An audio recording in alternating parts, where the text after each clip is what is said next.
Korba Lok Sabha seat से कांग्रेस प्रत्याशी ज्योत्सना महंत ने मोदी लहर से इनकार कर दिया है। साथ ही उन्होंने कहा कि अजीत जोगी का भी कोई इफेक्ट लोकसभा क्षेत्र में नहीं होगा।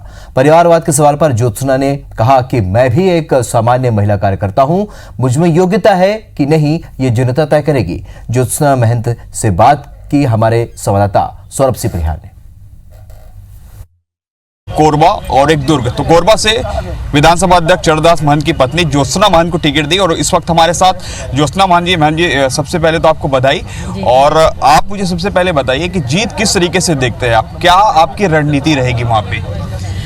रणनीति हमारी यही रहेगी कि हम लोगों के बीच में जाएं और कार्यकर्ता के रूप में अपने कार्यकर्ता भाइयों के साथ लेकर, जिस तरह से उन्होंने मुझ पर विश्वास किया है, तो हम सब मिल कर के चुनाव लड़ेंगे। और हमारी नीति बस यही रहेगी कि अभी हमारे पास सिर्फ एक मुख्य ध्येय यह है कि किसी भी तरीके से नहीं बल्कि अच्छे तरीके से, पक्ष और विपक्ष की बातों का इसमें कोई मुद्दा नहीं होता है। हम लोग अपने साधारण तरीके से प्रेम पूर्वक ये चुनाव लड़ेंगे और जीत हासिल करेंगे, ये हमारा विश्वास है। मैम, परिवारवाद की बात आ रही है, लगातार बीजेपी जो है परिवारवाद को घेर रही है और उसी परिवारवाद में आप भी फंसी हुई। कहीं ना कहीं आपके ही समर्थक कह रहे हैं कि ज्योत्सना महंत में वो योग्यता नहीं है जो कांग्रेस के कार्यकर्ता और एक नेता में है। तो इस परिवारवाद को कैसे देखते हैं आप?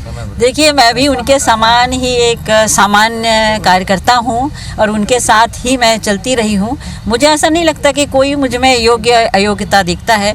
वो समय पर ही उनको पता चलेगा कि क्या योग्य और क्या अयोग्य होता है। मैम, 2014 में महंत जी की हार हो गई थी, इस बार आप आ गई है। उस बार मोदी लहर चल रहा था, इस बार पुलवामा हमले के बाद कहीं ना कहीं ये दिख रहा है कि फिर से मोदी अगेन हो सकते हैं। तो क्या किस तरीके से आप इससे उबर पाएंगे, किस तरीके से कांग्रेस जो उबर पाएगी? देखिए, पहले भी महंत जी हारे थे तो सिर्फ 4000 से। यदि मोदी लहर होती तो हमारा डिफरेंस ज़्यादा होता। तो मैं नहीं मानती कि मोदी लहर हमारे छत्तीसगढ़ में है। लास्ट सवाल, जैसे राहुल ने कहा है कि 72,000 रुपये साल का देंगे, आपकी सरकार ने जो है 70 दिन में कई अनेक कार्य किए, तो क्या इन दोनों मुद्दों को लेकर जाएंगे कि कुछ आपकी भी कुछ अपनी सोच है कि उन बातों को जो है लोगों के कोरबा के जनता के सामने ले जाया जाए? देखिए, कांग्रेस की रीत रही है, हमारी पुरानी जो नीतियां हैं उनको हम लोग करते हैं, जो कांग्रेस कहती है वही करते हैं। अजीत जोगी भी आपके कोरबा लोकसभा में कूद पड़े हैं, कितनी मुसीबत मानते हैं आप, कितना टक्कर दे पाएंगे, क्या कैसे देखती हैं आप? देखिए, कोई टक्कर और कोई मुसीबत नहीं समझते हैं। चुनाव में ये सारी चीज़ें होती हैं, एक आम बात है। जो भी कठिनाई आएंगी हम लोग उनको सौहार्दपूर्ण वातावरण में। जोगी इफेक्ट नहीं रहेगा? नहीं, इफेक्ट तो कुछ भी नहीं है। यहाँ हम लड़ रहे हैं, अपने कार्यकर्ताओं के साथ लड़ रहे हैं। जहाँ हमें अपनी जनता कार्यकर्ताओं पर विश्वास है, वहाँ डर नहीं है। तो ये थी ज्योत्सना महंत जी, जिनका स्पष्ट तौर पर कहना है कि वो जो है कोरबा लोकसभा जरूर जीतेंगे और जो भी पिछले सरकार ने जो वादे किए थे, यूपीए सरकार ने जो काम किए थे, जो बातों को लेकर जो है जनता के बीच जाएंगे।